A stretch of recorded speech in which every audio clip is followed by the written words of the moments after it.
আজকে সকাল সকাল রেলওয়ের বিভাগের যারা আধিকারিক রয়েছেন তাদেরকে এবং আপনারা যারা সাংবাদিকরা রয়েছেন তাদেরকে অনেক অনেক আমার কৃতজ্ঞতা আর রাজ্যবাসীকে এবং নর্থ ইস্টবাসীকে শুভেচ্ছা। মাননীয় প্রধানমন্ত্রীজি এবং আমাদের রেলওয়ের মন্ত্রী যিনি রয়েছেন মাননীয় প্রধানমন্ত্রীজি এবং রেলওয়ে মন্ত্রীজিকে অনেক অনেক ধন্যবাদ এবং কৃতজ্ঞতা জানাই। আজকে ত্রিপুরার জন্য নয়, শুধু গোটা নর্থ ইস্টের জন্য আর একটা আনন্দের বিষয় ওনারা আমাদের দিয়েছেন একটা আগরতলা থেকে কলকাতা পর্যন্ত যে 100% এসি একটা ইকোনমি ট্রেন আমরা আজকে 5 স্টেট একটা ট্রেনকে আমরা চালু করেছি, যেটা আমাদের জন্য অত্যন্ত আনন্দের। 11টা কোচ রয়েছে এর মধ্যে এবং তার মধ্যে সেফটি থেকে শুরু করে সব কিছু আরও অভিনব রয়েছে, যেটা আমরা আগে জানতাম যে 72 একটা কোচের মধ্যে বাতের মধ্যে 72 বাত থাকতো, কোচের মধ্যে 72 লোকে বসতে পারতেন, মানে তাদের সিট ক্যাপাসিটি যেটা রয়েছে সেটা সেই জায়গায় 80 মতলব এটার মধ্যে 880 জন লোক একসঙ্গে বসে আগরতলা থেকে কলকাতার জন্য বেরিয়ে যেতে পারবেন। আমরা যত ত্রিপুরাবাসী আমাদের কাছে একটা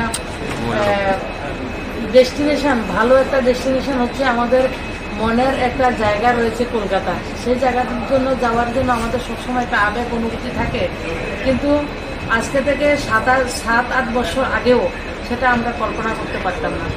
2016 সাল থেকেই প্রথম এভাবে দূরপাল্লার ট্রেন আমাদের শুরু হয়েছে মাননীয় প্রধানমন্ত্রীর নেতৃত্বে, এবং গতকালকে যেটা আমাদের 16 মে মাননীয় প্রধানমন্ত্রীজির যে 9 বছর, উনি 2014 সালের 16 মে প্রথম আমরা একক সংখ্যাগরিষ্ঠতা সরকার মাননীয় প্রধানমন্ত্রীজির নেতৃত্বে সম্ভব হয়েছে।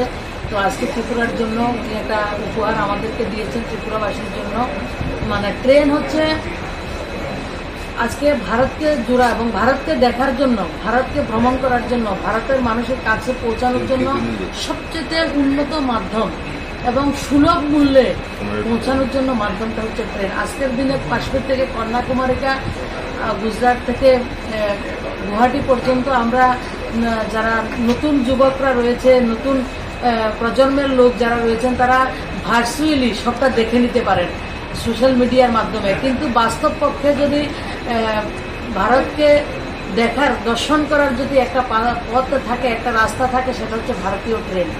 ভারতীয় ট্রেন হচ্ছে আমাদের সংস্কৃতি কৃষ্টির একটা প্রতিফলন এবং আমাদের জীবনের গতির একটা সম্ভাবনা এবং আমাদের জীবনকে গতি দেওয়ার জন্য একটা মাধ্যম হচ্ছে ভারতীয় ট্রেন। আজকে এটা ত্রিপুরা রাজ্যে সম্ভব হয়েছে। আমাদের একজন আধিকারিক রয়েছেন লামডিংয়ের, যিনি প্রেম কুমার রঞ্জনজি, ওনার একটা প্রচেষ্টা রয়েছেন এবং ভারতীয় রেলমন্ত্রীর সঙ্গে কিছুদিন আগে আমি দেখা করেছিলাম এবং আরও অনেক কিছু হল্টের জন্য, কিছু আপনার ফুড ব্রিজের জন্য এবং আরও ট্রেন কীভাবে ত্রিপুরাকে দেওয়া যায় উনি ওনার কথা রেখেছেন এবং কিছুদিনের মধ্যে আমাদেরকে এই ট্রেন উপহার দিয়েছেন। তার মধ্যে আমাদের অন্যান্য ট্রেনে যে ভাড়াটা রয়েছে তার থেকে 10% কম এর মধ্যে আপনারা ভাড়া পেতে পাবেন। তাছাড়া মিডল যে বাত থাকে সেটার মধ্যে এসির ব্যবস্থা থাকে না, সমস্তটা গোটা ট্রেনটা এসিতে রয়েছে, কিন্তু এর মধ্যে মিডল যে বাত সেটার মধ্যে আলাদা করে এসির ব্যবস্থা রাখা হয়েছে। সেই বাথরুমের ব্যবস্থা হোক, তার সেফটির ব্যবস্থা হোক, যাত্রীদের ওঠা নামার যে ব্যবস্থা, সব কিছুর মধ্যে একটা নতুনত্ব রয়েছে। সিটের কালারগুলি আপনারা দেখেছেন, এটা অনেকটা পরিবর্তন হয়েছে। গত কিছুদিন আগে আমি গোয়ালিয়র থেকে ইন্দোরে বন্দে ভারতে বসেছি প্রথম।